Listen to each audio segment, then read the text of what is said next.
speaking of how the Oculus Rift was going to revolutionize gaming, look, I'm not here to gloat because I'm not quite idiotic enough to believe that Facebook's acquisition of the Oculus Rift is guaranteed by its very nature to be an absolute abortion. Betting men in the mid-90s wouldn't have put money down on the idea that Sony would produce one of the most successful consoles of that decade, and nobody was banking on a GameCube with a motion controller attached becoming the second highest selling video game console in fucking history. Look, the point is, you just never know how this shit's gonna shake out, and I'm proffering that disclaimer up front. But Facebook's purchase of the Oculus Rift does make two very profound and opposing statements about the health of gaming at large. So let's have out with the good news first, shall we? It says, number one, that video gaming, even in its present state of flux, financial peril, and uncertainty, is still relevant enough that an obscure peripheral is worth Facebook sinking $2 billion fucking dollars they gained by hawking your personal information to advertising agencies into. Whatever the ultimate result, that at least is an encouraging sign for all of us. As for the negative, it says that Facebook, who if the complete China at a porn convention collapse of the social gaming market of the past 2 years wasn't a hint, has no fucking business being remotely involved with the video game industry, is somehow determined to remain involved with the video game industry. To steal a quip from Jim Cornette, if Mark Zuckerberg found himself at the headquarters of a major video game publisher or developer, he'd be whistling Stranger in Paradise. Launching a hardware device is not easy, folks. I mean, a couple months ago, we witnessed Valve, one of the most successful developers in the history of gaming, utterly shit the bed when it was time to reveal their own console. They had nearly 2 decades of experience at that point, watching platforms rise and fall and developing obscenely successful software on virtually all of them. Yet when it came time to do the same themselves, they tripped on their own cranks. Pun marginally intended. Look, wading into the field of gaming is rougher than an evening in Roman Polanski's basement, but launching your own hardware, that takes a business acumen and familiarity, that Facebook is only tertiarily familiar with. This ain't fucking Farmville, people. Sony will shank you in an alley and behead your fucking family.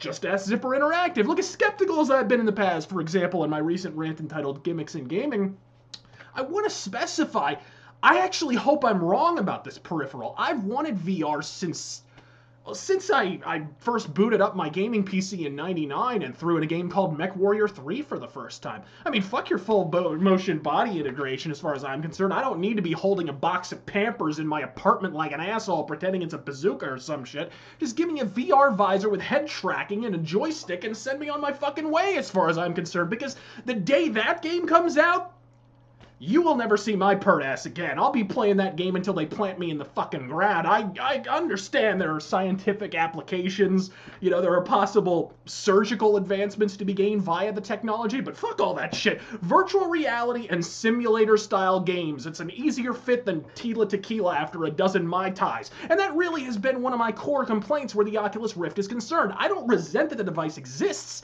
I don't even resent that so many slavering fanboys were claiming it would change gaming, when really all it was is the exact same shit we had in the 90s, but with better graphics and head tracking. Yes, that was dumb, and you should feel dumb for believing it. My problem was with the device's lack of focus, though. We were inundated with so many disparate possibilities and all these different applications for the device. Each one seemed less practical than the last. I mean, where is the fucking game plan here? Why do you think the Nintendo Wii finally managed to integrate a motion control device after so many countless peripherals and miserably failed years before? It wasn't just because it's Nintendo, although they are Nintendo and they will impregnate you and you will enjoy it. It was because they were specific about what the device was capable of and what it wasn't. They didn't say, you'll be able to thread a needle with this, because you can't. Here, have an invisible tennis racket. Here, swing it like a goddamn golf club. Now waggle that bitch until your shoulder fucking dislocates. The Wii did all of those things very well. That's why, despite a string of quarterly losses, Nintendo can still print fucking money. Until the Oculus Rift's leadership gains that kind of foresight, this device is going exactly nowhere. Look, the people who are defending this acquisition are doing so on the basis that Facebook is planning to take a laissez-faire approach. We're meant to believe, based on the track record of both companies, mind you, that this relationship is predicated on the idea that Facebook will just be a money factory. They'll shovel untold millions into the company's collective asses, and then Oculus VR will simply go on their merry way and produce the product they want. Here's the problem. Even if that's true, and there's no way it could be because that's not beneficial to Facebook, it's still a bad thing. Because between the two companies, no one has any clue how to market a hardware device. Facebook has never done it, while Oculus VR have been given the opportunity at numerous gaming conventions on countless occasions to go from promise to practice and detail precisely what their device does and what its practical, selling points happen to be.